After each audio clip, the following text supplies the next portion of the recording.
रजत को आया सई पर एक बार फिर से बहुत ही ज्यादा गुस्सा, लगाया उसे एक जोरदार थप्पड़। रजत के थप्पड़ के बाद सई की हालत देखकर सभी को आया बहुत ही ज्यादा रोना। सभी ने लगाई रजत की जमकर क्लास और कहा, आप जैसा घटिया इंसान मैंने आज तक नहीं देखा। जी हाँ दोस्तों, सीरियल गो में किसी के प्यार में के आने वाले एपिसोड बहुत ही ज्यादा कमाल के और धमाकेदार होने वाले हैं, क्योंकि आने वाले एपिसोड में आप सभी देखेंगे कि जिस तरीके से रजत घर वालों के ऊपर गुस्सा करके ऑफिस के लिए चला जाता है, उसके बाद एक बार फिर से ऑफिस पहुंचने के बाद वो सभी स्टाफ के ऊपर भी बहुत ही ज़्यादा गुस्सा करते हुए नजर आता है। और फिर उसके बाद ही आग में घी डालने का काम कोई और नहीं बल्कि आशिका का वो इंटरव्यू कर देता है, जिस इंटरव्यू के बारे में न्यूज़पेपर में छपा होता है। और उस इंटरव्यू में साफ साफ लिखा होता है कि सई आशिका और रसगुजाल की बेटी है, ना कि रजत की। और इस वजह से एक बार फिर से रजत का गुस्सा 7वें आसमान पर पहुंच जाता है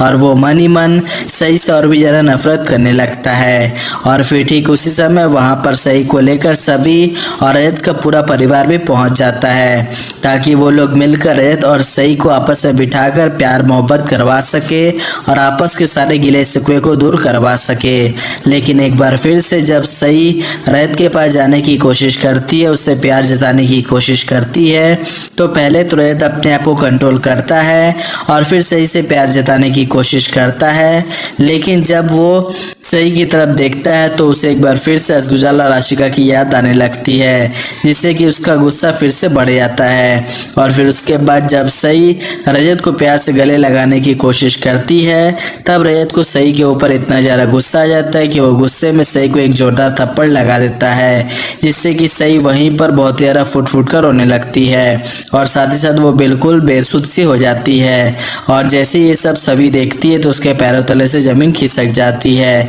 और उसे सई की हालत देखकर इतना ज़्यादा रोना आने लगता है कि वो सई को अपने गोद में उठाकर सई के साथ ही फुट फुट कर रोने लगती है। यानी कि जहाँ एक तरफ सई रजत की मार की वजह से रोती है, तो वही दूसरी तरफ सई की हालत देखकर सभी को भी रोना आ जाता है। जिसके बाद रोते रोते सभी सई को संभालती है और उसे चुप कराकर रजत के परिवार वालों के हाथ में दे देती है। और फिर उसके बाद सभी को रजत के ऊपर इतना ज़्यादा गुस्सा आ जाता है कि वो अपने आप को बिल्कुल भी रोक नहीं पाती और गुस्से में रजत को इतना ज़्यादा खरी खोटी सुनाती है, इतना ज़्यादा उसकी जमकर क्लास लगा देती है कि रजत भी सोचने लगता है कि उसने बहुत बड़ी गलती कर दी है। लेकिन सभी रजत की एक भी गलती को माफ़ नहीं करती, बल्कि उससे कहती है कि आप दुनिया के सबसे घटिया किस्म के इंसान हैं। पता नहीं आखिर आप बाप कैसे बन गए। आप जैसा बाप होने से अच्छा था कि सई की कोई बाप ही नहीं होता।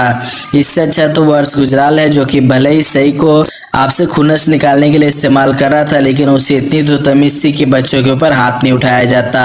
और इस तरीके से ये सब बोलकर सभी जाने अनजाने में रजत के दुखते दिल पर एक बार फिर से हाथ रख देती है, जिससे कि रजत वहीं पर फुट फुट कर रोने लगता है। लेकिन उसके आंसू देखकर ना ही सभी को ना ही उसके परिवार वालों को उस पर तरस आता है। और उसके बाद भी सभी लोग मिलकर रजत को बहुत ज़्यादा खरी खोटी सुनाते हैं, जिसके बाद रजत अपने आप को रोक नहीं पाता और सभी और बाकी घर वालों को असली सच्चाई बता देता है कि आखिर वो क्यों इतना ज़्यादा परेशान है और आखिर क्यों वो सई के साथ ऐसी हरकत कर रहा है और उसे इग्नोर करने की कोशिश कर रहा है। जी हाँ दोस्तों, सीधे सीधे